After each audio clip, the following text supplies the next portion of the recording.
Hey everybody, and welcome back to another one of my reviews. And today I'm going to be reviewing the Elton John biopic Rocketman.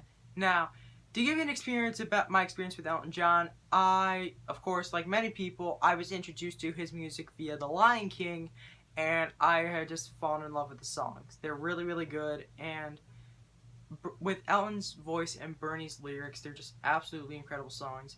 And I actually, when I heard about this movie, it was around the same time period in which, I was getting interested in Queen because, Bohemian Rhapsody was coming out.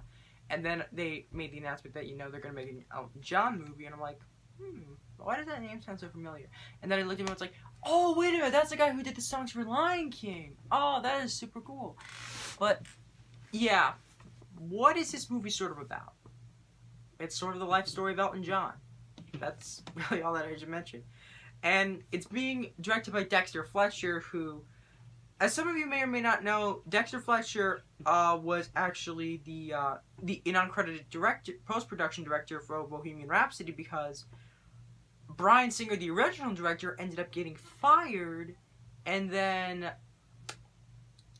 Dexter ended up filling in to finish up some stuff and, complete the film. However, via Directors Guild of America guidelines, he still remained credited, while Fletcher ended up getting executive producer credit. This one, he's actually going to be getting director credit, and this is, I think, the second time he's working with Taron Egerton, because he also worked with him on Eddie the Eagle.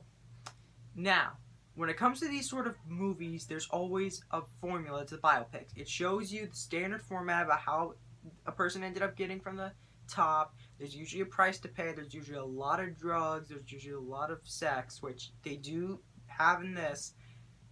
They usually have a standard format. And Bohemian Rhapsody, while I did like it fine, they still did have a lot of biopic, it followed that formula. Rocketman did not. Sure, it did hit a lot of those similar beats, but it told it in a unique way. For example, 1, they did not play the songs chronologically in the order they were released. 2, they actually have elaborate musical numbers in here too. Like for example, there's when a young Elton is transitioning from an adolescent to a 17, he's singing Saturday Night's All Right for Fighting, and you see, a fight break out in the pub. When he transitions over to the carnival, you see people dancing, these elaborate moves and all that. And then later on in the movie, when he ends up singing Rocketman at Dodger Stadium, he ends up taking off like a rocket and explodes like a firework. Because even though he had to perform a really good show at the stadium, he ended up having to deal with a lot of serious problems, which I will acknowledge later in the review. But for the moment right now, I'm going to address other things. First of all, Taron Egerton is great in this movie. This is an Oscar-worthy performance, I will say. Not just for how he's able to capture the spirit of Elton John really well, but he's also singing all of the songs too. Like, that's actually Taron's, voice. And which is really cool, because in 2016, he ended up being cast in a movie called Sing, and the character in that ended up singing I'm Still Standing by Elton John. He then ended up working with Elton John when Elton was in Kingsman: The Golden Circle, which had Taron Egerton in it. And now it comes full circle with Taron finally playing the role of Elton John. Also, Jamie Bell, I gotta admit, I really did like him as Bernie Taupin. I thought he was really good too, and I really liked the friendship that they explore between Elton and Bernie. And they actually did acknowledge the fact that Bernie and Elton never got into an argument with anything music related, and I'm pretty sure they still haven't to this very day. Now, what makes this also different from Bohemian Rhapsody is, while Bohemian Rhapsody was PG-13, this is an R-rated movie, meaning they're able to explore a lot of things that Bohemian Rhapsody couldn't. Like, for example, you see him meet his soon-to-be manager, John Reed, at a party. And this is actually the first time in a major Hollywood blockbuster film that you see two men have sex on screen. This is the first time that's ever been shown in a major Hollywood studio film. But what I really like about it is that it's not there for the sake of being gratuitous. It has a reason.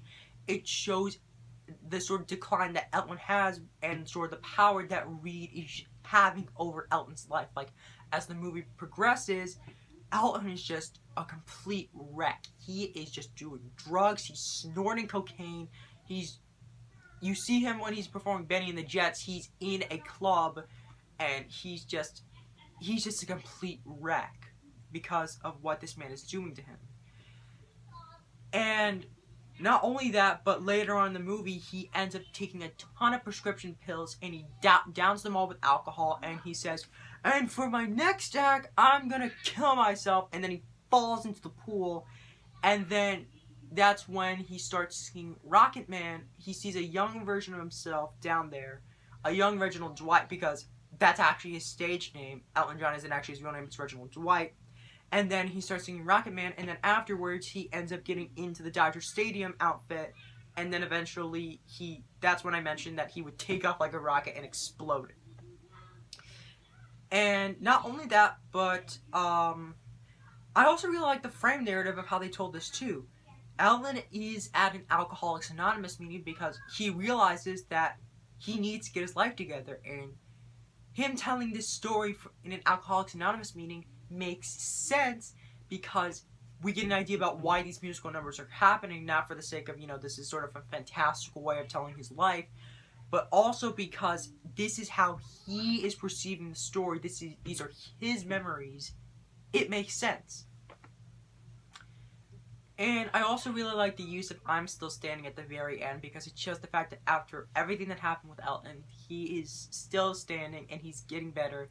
And as it states as the "what Elton's doing now" kind of thing, it says here the fact that he's been sober for nearly 30 years, and he is currently going to retire because he's currently on his Farewell Yellow Brick Road tour, and because he wants to be able to settle down, and he wants to be able to raise his kids with his husband, David Furnish, who earlier on in the movie, he ends up telling his mom in this heartbreaking scene about him being gay, and Sheila essentially telling him, "Look, you're essentially choosing a life of being alone forever, and you will never truly be loved by anybody."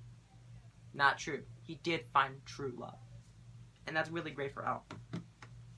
So yeah, were there any other problems with this movie?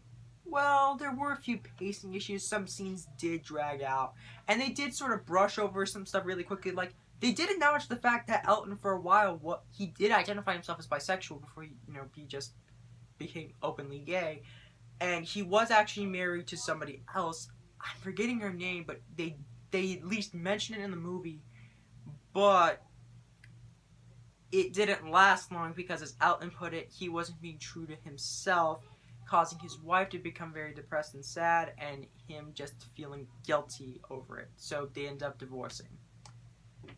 But yeah, overall, I thought Rocketman was a really, really good movie. I think it's one of the best of 2019, and it's definitely my top 5 favorite films of this year so far. So final score, I'm going to give Rocketman a 9 out of 10. That's it for this review, and tune in next time, in which the next movie I review is the final movie in the X-Men franchise, Dark Phoenix. So get excited for that. And as always, stay gold.